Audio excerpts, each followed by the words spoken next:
হোৱা কোনোবা বিটিআৰ লোৱাত আমাৰ ক'ব লগা একো নাই।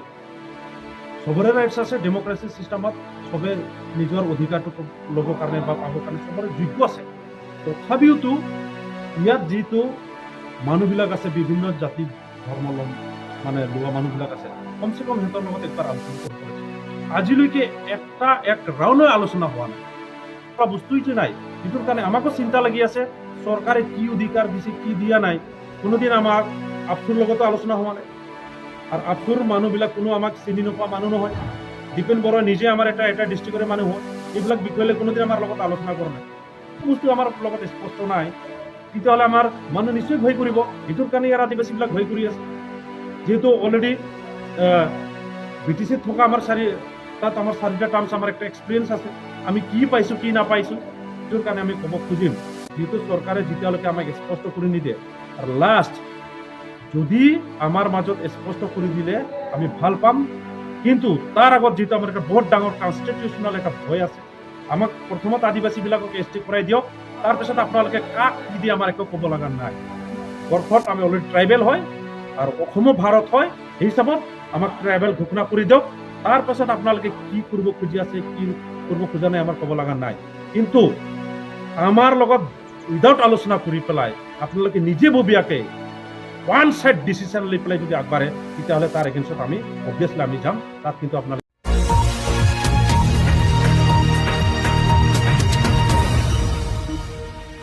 আজি যেহেতু দুখৰ বিষয়, শোণিতপুৰ আৰু বিশ্বনাথ ডিষ্ট্ৰিক্টত যিটো এটা 26 তাৰিখৰ পৰা আমাৰ সন্মানীয় চিফ মিনিষ্টাৰ যিটো BTR এক্সটেনশ্যনৰ কথা যিটো ঘোষণা কৰাৰ পিছত ইয়াত এটা হুলস্থুল সৃষ্টি হৈছে।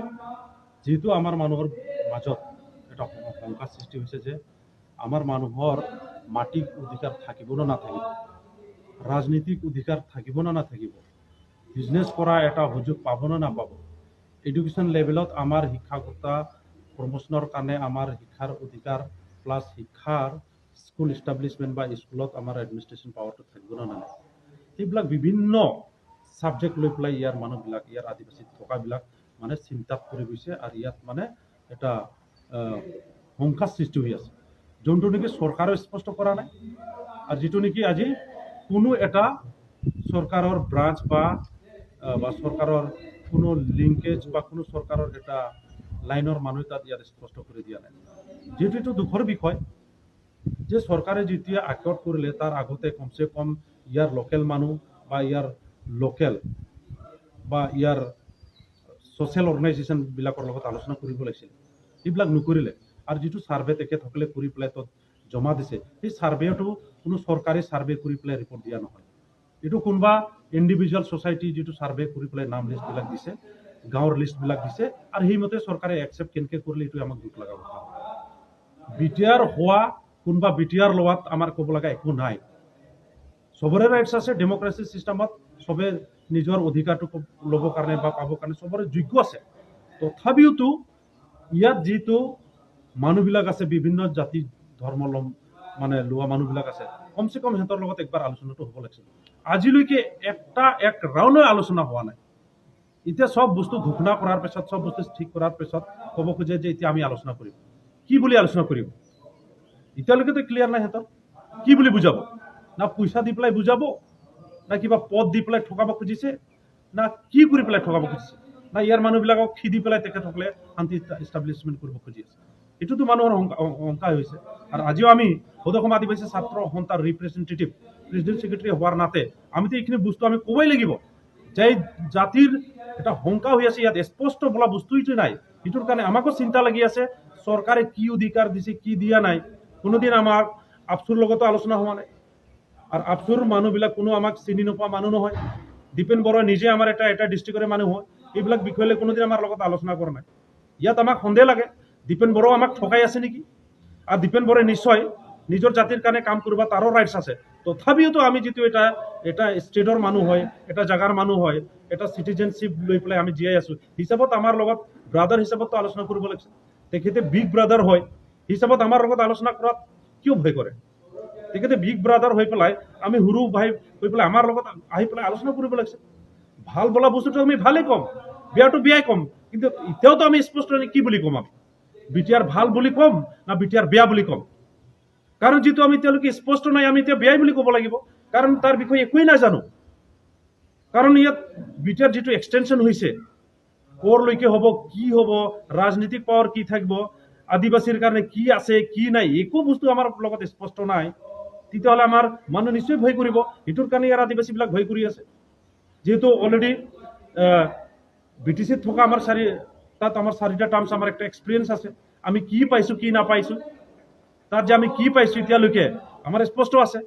পলিটিকেল পাৱাৰ আমি কিমান পাওঁ, ইকনমিক পাৱাৰ আমি কিমান পাওঁ, বা কণ্টেষ্ট কৰিবৰ কাৰণে আমাৰ কিমান সুযোগ দিয়ে, সব এক্সপিৰিয়েঞ্চ আছে।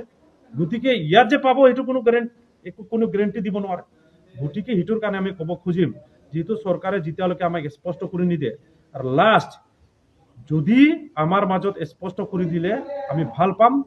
কিন্তু তাৰ আগত যেহেতু আমাৰ এটা বহুত ডাঙৰ কনষ্টিটিউচনেল এটা ভয় আছে, আমাক প্ৰথমত আদিবাসীবিলাকক ST কৰাই দিয়ক, তাৰপিছত আপোনালোকে কাক কি দিয়ে আমাৰ একো ক'ব লগা নাই। সেইটোৰ কাৰণে আমি চৰকাৰক ক'ব খোজোঁ, অসমত থকা ওৰাং, মুণ্ডা, সাঁওতাল, কাৰিয়াক আমি অলৰেডি ভাৰতবৰ্ষত আমি অলৰেডি ট্ৰাইবেল হয়, আৰু অসমো ভাৰত হয়। সেই হিচাপত আমাক ট্ৰাইবেল ঘোষণা কৰি দিয়ক। তাৰপাছত আপোনালোকে কি কৰিব খুজি আছে, কি কৰিব খোজা নাই, আমাৰ ক'ব লগা নাই। কিন্তু আমাৰ লগত উইদাউট আলোচনা কৰি পেলাই আপোনালোকে নিজে ববীয়াকে ওৱান সাইড ডিচিশ্যন লৈ পেলাই যদি আগবাঢ়ে, তেতিয়াহ'লে তাৰ এগেইনষ্টত আমি অবভিয়াছলি আমি যাম। তাত কিন্তু আপোনালোকে বেয়া পাই লাভ নাই। মানে জনজাতিকৰণ যিটো ইছ্যু, এইটো পুনৰ সৰব হ'ব আপোনালোকে আশায়? নিশ্চয়, কাৰণ আমি জনজাতি আমি হয়েই, কিন্তু আজি আমাক ভিখাৰী বনাই দিছে চৰকাৰে চিষ্টেমটো দেখাই পেলাই। ST আমাৰ নিজৰ বস্তু হয়, সেই ট্ৰাইবেল বোলা বস্তু আমাৰ নিজৰ হয়। আদিবাসী মানে ট্ৰাইবেল, ট্ৰাইবেল মানে আদিবাসী। সেইটোক তেখেতসকলে এৰিয়া ৰেষ্ট্ৰিকশ্যন কৰি সাইড কৰি দিছে, আৰু সেই STটোকে আমাৰ নিজৰ বস্তুটোকে ভিক্ষাৰ নিচিনা খুজিব লগা কৰাই দি আছে। গতিকে এইটো কাৰ দায়ী হয়? আমাৰ আদিবাসীটো দায়ী নহয় নহয়, চৰকাৰৰ দায়ী হয়। তেখেতসকলৰ পলিটিকেল বেনিফিটৰ কাৰণে STটোক ক'ৰবাত থৈ পেলাই আহক আমি ST দিম, আহক আমি ST দিম, খালি ভোটটো লৈ আছে। গতিকে সেই যাতে মেকানিজম বা সেই নিচিনা ষড়যন্ত্ৰ কৰি পেলাই আমাৰ জাতিক ধ্বংস কৰিবৰ কাৰণে আমি কেতিয়াও দিব নোৱাৰোঁ। আৰু যি মানে ষড়যন্ত্ৰ নকৰক কিয়, যদি আপোনালোকে ST নিদি পেলাই যিকোনো ডিচিশ্যন লয়, সেই ডিচিশ্যনত আমি কিন্তু কেতিয়াও সমৰ্থন কৰিব নোৱাৰিম। Assam Focus.